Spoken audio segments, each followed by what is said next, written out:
It's been over 4 years since former Governor Brian Schweitzer stood across the street here with the new owners of the Smurfit Mill site to announce plans to redevelop the property. Since then, those plans have been mired down in environmental questions. But EPA officials visited this week to say many of those questions could be close to being answered. Our goal is to get it back to beneficial reuse. In order to do that, we got to show that it's safe. That was the message Monday as EPA officials came to update Missoula County commissioners and other community leaders on talks with mill site owners M2 Green. Those talks finally got down to brass tacks in January, and the EPA believes it's within a month of drawing up an administrative agreement allowing contamination sampling as soon as this summer. That could free up about half the surrounding agricultural lands for future use.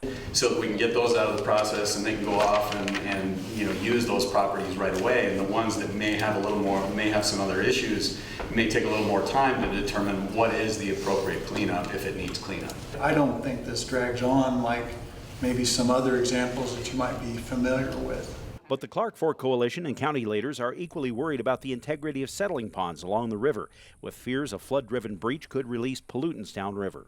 Assessing the current impact on the river and on the groundwater from the site is important.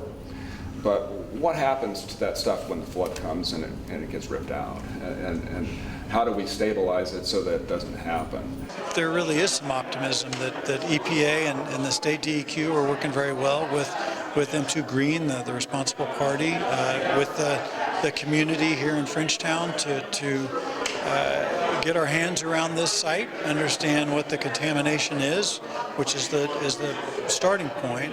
In Frenchtown, Dennis Bragg, MTN News.